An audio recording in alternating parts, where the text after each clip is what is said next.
क्या आपने कभी सोचा है कि एक विशाल डैम में जमा पानी आखिर बिजली कैसे बनाता है? हजारों टन पानी एक जगह जमा रहता है, लेकिन उसी पानी की ताकत से बड़े बड़े शहरों, घरों और फैक्ट्रियों तक बिजली पहुंचाई जाती है। आखिर पानी टरबाइन को कैसे घुमाता है और जनरेटर बिजली कैसे पैदा करता है? आइए जानते हैं डैम से बिजली बनने की पूरी प्रक्रिया। सबसे पहले समझते हैं कि हाइड्रो इलेक्ट्रिक पावर प्लांट में पानी की भूमिका क्या होती है। डैम का मुख्य काम नदी के पानी को एक ऊंचाई पर जमा करना होता है।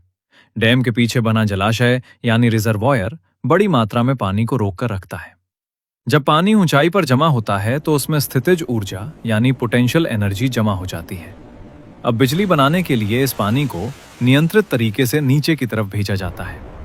डैम के अंदर या उसके पास बड़े इनटेक गेट बनाए जाते हैं। जरूरत के अनुसार इन गेट्स को खोला जाता है और पानी तेज दबाव के साथ बड़े पाइप या पेन स्टॉक के अंदर से नीचे की ओर बहने लगता है। जैसे जैसे पानी नीचे आता है उसकी स्थितिज ऊर्जा गतिज ऊर्जा में बदलती जाती है, यानी पानी तेजी से बहने लगता है और उसके अंदर बहुत ज्यादा ऊर्जा होती है। अब ये तेज बहता पानी पहुंचता है टरबाइन तक।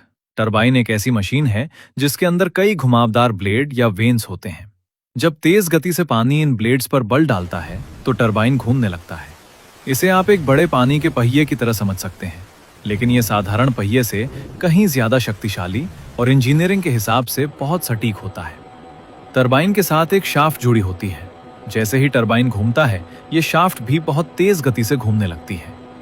अब आता है बिजली बनाने का सबसे महत्वपूर्ण हिस्सा, जनरेटर। टरबाइन की घूमती हुई शाफ्ट जनरेटर से जुड़ी होती है।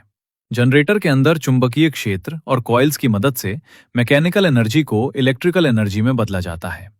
सरल भाषा में कहें तो पानी टरबाइन को घुमाता है, टरबाइन शाफ्ट को घुमाता है और शाफ्ट जनरेटर के अंदर घूमने वाले हिस्से को घुमाती है। जनरेटर इसी घूमने वाली मैकेनिकल एनर्जी से बिजली पैदा करता है। यहां एक महत्वपूर्ण बात समझना जरूरी है। पानी खुद बिजली में नहीं बदलता। पानी की ऊर्जा टरबाइन को घुमाने के लिए इस्तेमाल होती है और जनरेटर उस मैकेनिकल एनर्जी को इलेक्ट्रिकल एनर्जी में बदलता है। जनरेटर से निकलने वाली बिजली को सीधे लंबी दूरी तक नहीं भेजा जाता। सबसे पहले इसे ट्रांसफार्मर तक भेजा जाता है।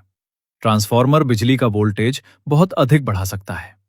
बिजली का वोल्टेज बढ़ाने से लंबी दूरी तक ट्रांसमिशन के दौरान होने वाली ऊर्जा हानि को कम करने में मदद मिलती है। इसके बाद हाई वोल्टेज बिजली को बड़े ट्रांसमिशन टावरों और पावर लाइनों के माध्यम से दूर दूर तक भेजा जाता है। जब बिजली शहरों और दूसरे क्षेत्रों के पास पहुंचती है तो अलग अलग सबस्टेशनों में ट्रांसफार्मर्स की मदद से वोल्टेज को जरूरत के अनुसार कम किया जाता है। फिर ये बिजली डिस्ट्रीब्यूशन लाइनों के जरिए घरों, स्कूलों, अस्पतालों, दुकानों और फैक्ट्रियों तक पहुंचती है। लेकिन डैम से बिजली बनाने की प्रक्रिया सिर्फ पानी को छोड़ देने जितनी आसान नहीं है। पूरे सिस्टम को नियंत्रित करने के लिए आधुनिक कंट्रोल रूम बनाए जाते हैं।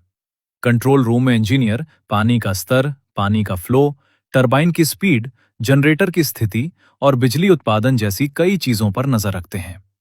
अगर पानी का फ्लो बहुत ज्यादा हो जाए या सिस्टम में कोई समस्या दिखाई दे तो ऑपरेटर आवश्यक नियंत्रण कर सकते हैं। अब सवाल आता है कि डैम में पानी हमेशा एक जैसा क्यों नहीं रहता?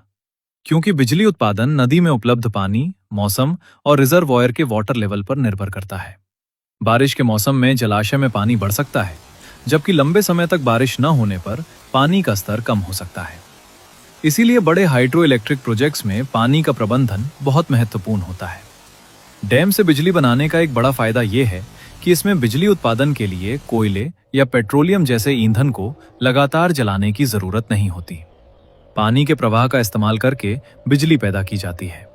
लेकिन हाइड्रो इलेक्ट्रिक डैम के निर्माण का पर्यावरण और स्थानीय समुदायों पर प्रभाव भी हो सकता है।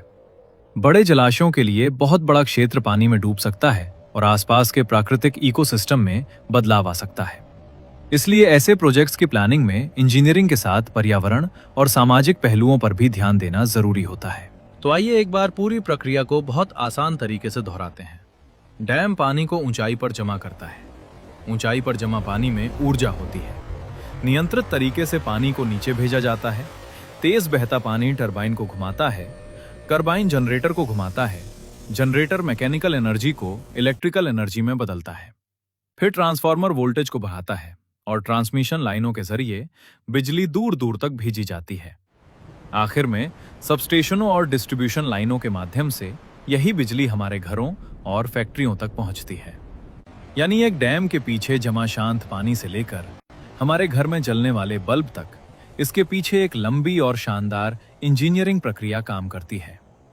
अगली बार जब आप किसी विशाल डैम को देखें तो याद रखिए, वो सिर्फ पानी रोकने वाली दीवार नहीं है, वो पानी की ऊर्जा को नियंत्रित करके उसे बिजली में बदलने वाली एक विशाल इंजीनियरिंग सिस्टम का हिस्सा है।